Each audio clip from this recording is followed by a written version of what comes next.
Hey, I'm coming to you from Page County. I'm actually just outside the town of Luray, maybe a quarter of a mile, if that. And I'm standing in front of the Willow Grove Mill, or the new Willow Grove Mill. This is actually not the mill that was here during the Civil War, but this is the location of the mill. So the reason I'm here is because I want to talk about a campaign that often gets overlooked during the American Civil War. And that campaign is the burning of the Shenandoah Valley, which occurs from September 26th to October 8th of 1864. Now, General Philip Sheridan has fought battles against General Jubal Early of the Confederate forces at 3rd Winchester and Fisher's Hill. He's defeated him both times and has basically pushed him up the valley and past Stanton.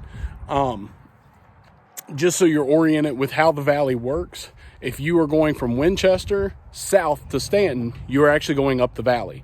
If you are going from Stanton to Winchester, which would be north, you're going down the valley. The reason that is because the river flows backwards from most rivers in the world. The reason the burning is done is because Confederates have used the Shenandoah Valley as an avenue of invasion. It is providing food for Confederate forces now entrenched around Petersburg and Richmond. It's been doing that the entire time. As well as, there's food going out to the Western armies as well from the Shenandoah Valley. But most of that's probably going to Lee's army. So after the Confederates are pushed out of here, General Grant tells Sheridan that he wants the Shenandoah Valley to just be desolate. He wants it to be burnt. He wants it so much that a crow flying over will not land to get food. So Sheridan sets out to do this. As he turns around at Stanton and begins his march north or down the valley, he's going to split his forces here in the valley. He's going to have General Merritt's cavalry start to come into Page Valley. General Merritt's going to entrust that to Colonel William Powell.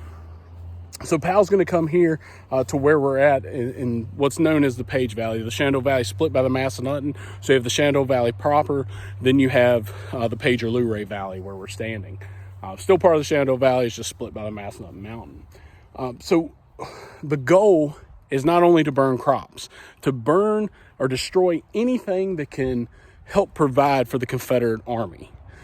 So I'm reading one of the wonderful Civil War trail signs here, just to kind of give you a list of different things that were burned.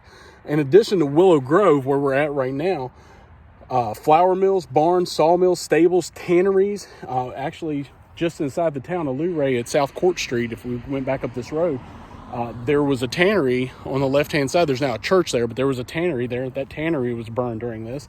And lumber yards, as well as ironworks here in Page County and in Rockingham, Shenandoah, in the Shenandoah Valley itself, were burned. Now, there were standing orders not to burn houses and things like that, although that did happen. Most of the time when that happened, it was due to people taking their crops out of the barns, actually placing them in the houses or hiding livestock in the houses. The troops would then burn those houses or wherever the animals or crops would be. And another thing to note here, there was a lot of damage done. By October 24th, the citizens of Page County actually end up petitioning the Confederate government for relief from conscription. So the other caveat to this is that not only are they destroying the crops and everything to keep it from getting into the hands of the Confederates, they're now destroying morale. The citizenry is saying, hey, we can't provide any more troops to the Confederate cause. On top of it, you have Confederate troops that are coming here and seeing their homes burn. It's increasing desertion. So it has several effects of why the burning is done. When Powell leaves, he departs. He's here in Page County for about 5 days. When he departs Page County, there's $1 million in damages. Now, in today's terms, $1 million is still a lot of money, but it's very different. I can't do the math to tell you what that would equate to today, but $1 million back in 1864 was just enormous. So yeah, the burning, a very interesting campaign. Not every barn was burned. It wasn't as total war is what we would think in today's terms, but in the terms of 1864, it certainly was. You know, and probably to me more destructive than Sherman's march to the sea. While yes, Sherman marched from Atlanta to Savannah and he burned crops and barns, it was just it wasn't as systematic as it was here in the valley. And now here in the valley, they did miss stuff. I know there's a gentleman, I can't think of his name right now, has done a study about the barns that were in Shenandoah County, for instance. There were like 151 barns that were not burned. That could have been because the barns were empty. They could have been loyal to the Union.